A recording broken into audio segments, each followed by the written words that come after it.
Part 1, The Spell of Survival. Chapter 1. You were never poor. You were not born with numbers stamped on your forehead. You were born with breath, with rhythm, with light. You were born as a current, a ripple in the infinite ocean of consciousness. But somewhere between your first breath and your first bill, you were taught a different story, a smaller story, one that said, you are what you earn. You are what you can prove. You are what you can afford. Let's be clear, that story was a spell, not a fairy tale, a frequency, cast not with magic wands, but with repetition, the size of your parents when bills arrived, the sermons that painted money as wicked, the education system that told you to chase stability, not self. By the time you were 10, you already believed that money was hard, that it lived outside you, that it was something you had to deserve. But here's the thing, that spell can be broken, and that's what this guide is for, not to make you rich, but to remind you, you already are. Chapter 2, Scarcity is a system.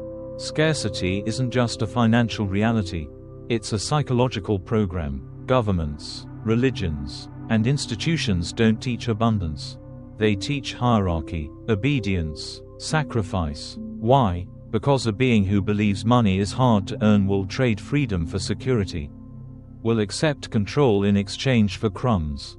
That's not by accident, that's design. Scarcity makes you predictable, controllable, exploitable, and so, you learn to associate work with worth, pain with progress, struggle with nobility. You didn't choose that logic. It was installed, like software. But here's what they never told you. Scarcity isn't real, it's rehearsed. Nature never hoards, it overflows. Rivers don't apologize for flooding. Trees don't ration sunlight. The universe was built on excess.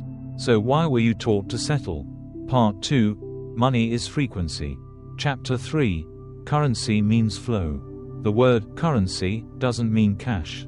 It comes from the Latin currere, to run, to flow. Money, in its purest form, was never meant to be stacked. It was meant to move.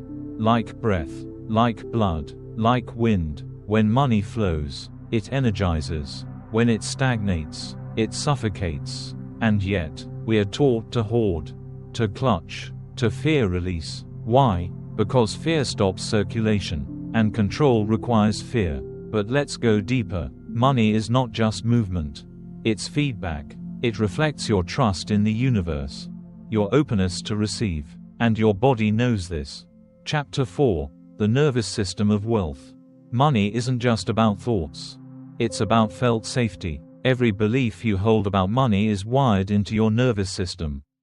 Think about it. Did your stomach twist when you saw bills? Did you hear your parents whisper in fear about rent? Did joy vanish the moment money was discussed?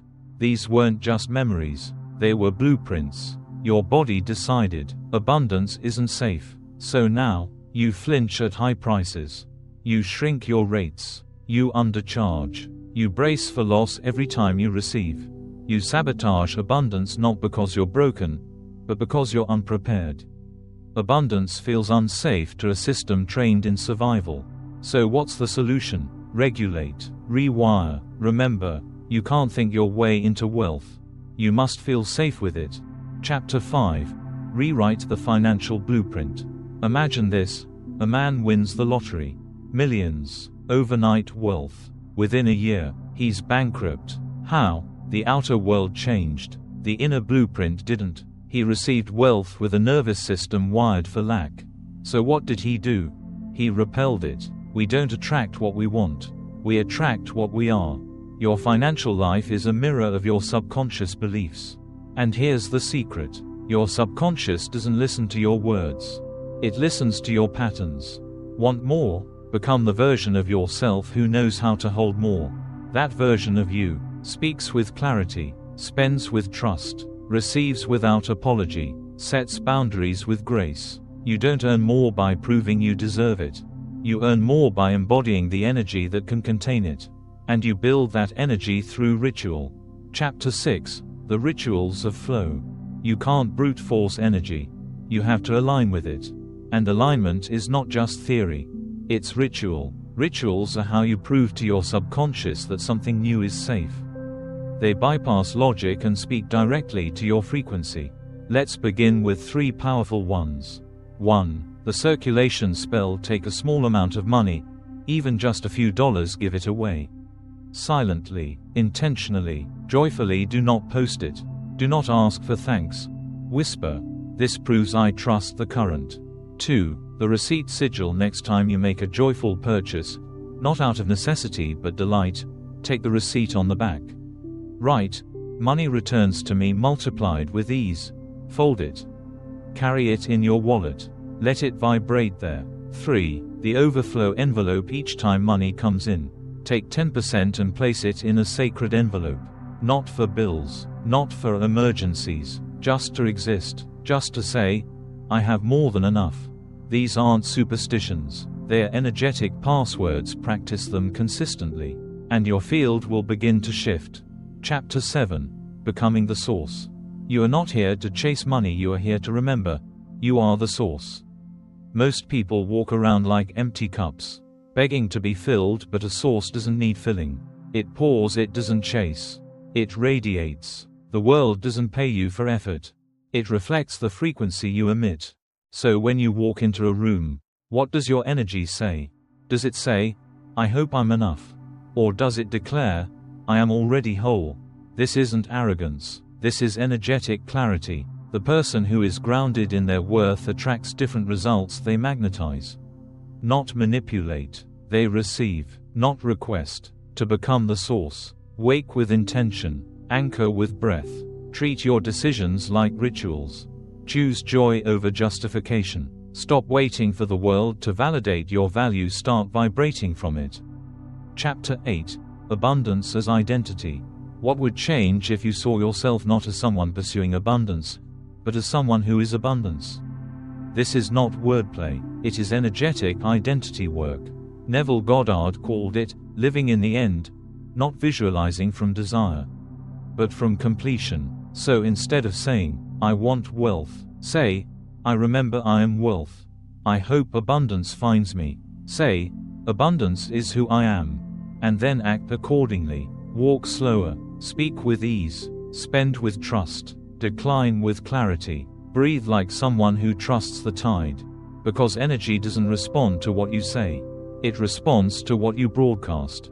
And when you begin broadcasting abundance as identity, not as wish, the universe has no choice but to reflect it.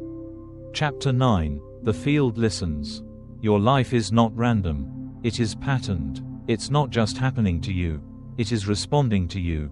Every thought, every emotion, every action is like a note struck into the quantum field. And the field, it always echoes. Not in punishment, not in judgment, just in reflection. So what happens when you walk through life vibrating scarcity? You feel delays. You experience friction. You witness opportunities collapse at the last second. Not because the world is against you, but because your field is rehearsing fear. Flip the script. Instead of rehearsing lack, rehearse receiving. Visualize differently, speak differently, spend differently, live as if abundance is inevitable. Because the field doesn't grant what you beg for. It reflects what you're prepared to hold. Chapter 10. Invisible Wealth. Most people miss 90% of the wealth in their lives. Why? Because they're trained to see only money. But wealth wears many forms. A moment of stillness. A loving text. A cancelled meeting that saves your energy. A stranger's smile when you needed it most. These are not random, they're subtle currencies. Invisible wealth is the scaffolding behind the visible. The field tests your awareness by seeing if you notice the abundance that isn't green and rectangular. Do you, or do you dismiss it? Waiting for cash to show up before you feel secure.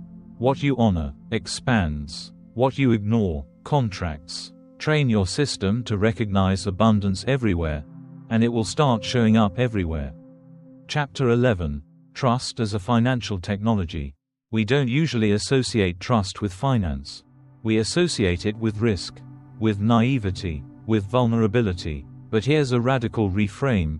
Trust is the highest financial technology you have.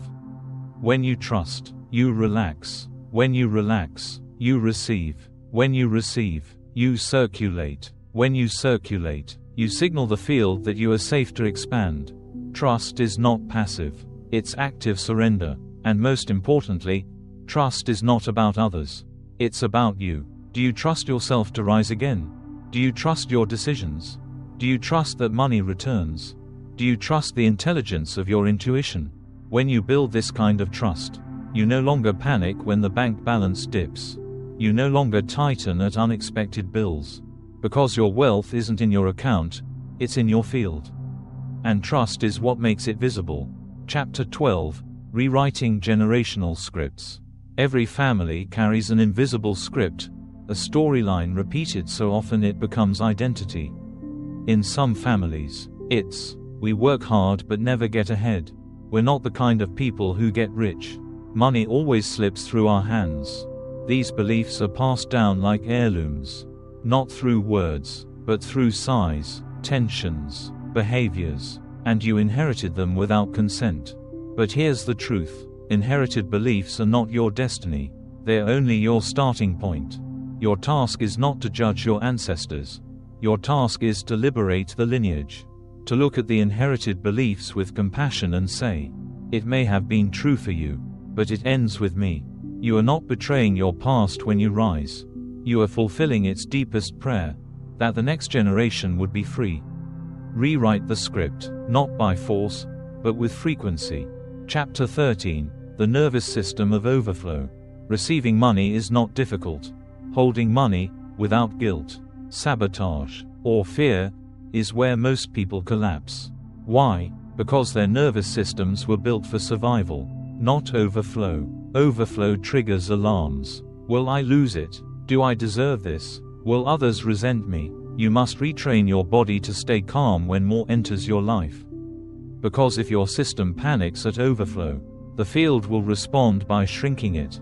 And this is not mental work. It's somatic. It lives in your breath, your heart rate, your muscle tension. Practice relaxation in abundance. Exhale after receiving. Smile after charging more. Sit still after an unexpected windfall. Show your body that wealth is safe. And the field will follow your lead. Chapter 14: Living from the End. Neville Goddard's most powerful teaching is this: live from the end. Don't visualize as someone hoping. Visualize as someone remembering. Close your eyes and feel the safety of knowing all your bills are paid. The joy of giving freely. The peace of never worrying again. Let it live in your body now. Not in the future. Now. Because your subconscious doesn't know time. It knows tone. It doesn't care if it's imagined. It cares if it's felt. So fall asleep each night not thinking, I hope I make it. But breathing, I already have. This is not delusion. It's alignment. And the more you live from the end, the faster it arrives. Chapter 15: Mirroring the Field. The universe is a mirror. Not of your words, but of your being. You may say, I want abundance. But what does your energy say? You may speak of wealth while vibrating fear. You may set goals while holding resentment toward the wealthy. And the field, neutral, precise, intelligent, reflects what is most consistent, not what is most spoken. If your field is filled with contradiction, your results will be too. So begin the practice of congruence. Align your inner tone with your outer desire. Feel what you want, not just wish for it. Act like a magnet, not a beggar. Let every step, breath, word become a clear signal to the field. This is who I am now. Chapter 16: The Law Beyond the Law. You've heard of the law of attraction, but beneath it lives something deeper, something quieter, something unavoidable. The law of embodiment. You don't get what you visualize. You get what you consistently embody. You can read every book, say every affirmation, but if your body doesn't believe it, nothing changes. Why? Because the field doesn't follow knowledge. It follows coherence. The law of embodiment says, if you want peace, you must act from peace. If you want overflow, you must make space for it. If you want money, you must carry the posture of someone who has already received. Not to perform, to transmit. Because your energy speaks louder than your language. Chapter 17: Anchoring Wealth in Reality. So what does it look like to live this every day? To anchor the energetic into the tangible. It looks like blessing every transaction, thanking every incoming and outgoing flow, charging your clients with clarity, not apology, spending with delight, not dread, taking pauses between financial steps, to breathe in trust. It looks like journaling about money from joy, not panic, checking your bank account like you would check a garden, to appreciate, not to judge, practicing generosity in ways that stretch you, but don't shatter you. You are not here to escape the world. You are here to reshape it. Anchor this energy into your schedule, into your relationships, into your decisions. Let wealth be woven into your routines, until it becomes ordinary, because the moment abundance becomes familiar, it becomes inevitable. Chapter 18, The Final Return, Remembering You Were the Source All Along. This is the truth they feared you would remember. You were never meant to chase money. You were meant to realize you create it. Not through toil, not through luck, but through alignment, through remembrance. You are not the beggar at the gate of prosperity. You are the gate. You are the key. You are the architect of flow. The illusion of lack was inherited. The structure of scarcity was designed. But the moment you see it for what it is, an echo, a mirage, a lie repeated into belief, you are free. Because you are not your bank balance. You are not your debt. You are not the economic labels society stamped on your body. You are the current. You are the abundance. You are the frequency that calls in the form. This isn't about ego. It's about ownership of your narrative, of your field, of your power. So as we close this guide, let one final practice remain. Return to yourself. In every quiet breath. In every moment of self-doubt. In every transaction. In every desire. Pause. Remember, I am the source. And as you remember, you recalibrate the world around you. Because energy always returns to origin. And origin is you. So walk forward. Spend with joy. Rest in trust. Speak from overflow. Anchor your wealth in action. Not aspiration. Not because you hope it will work. Because you've remembered. It already has. You've always been the source. Welcome back.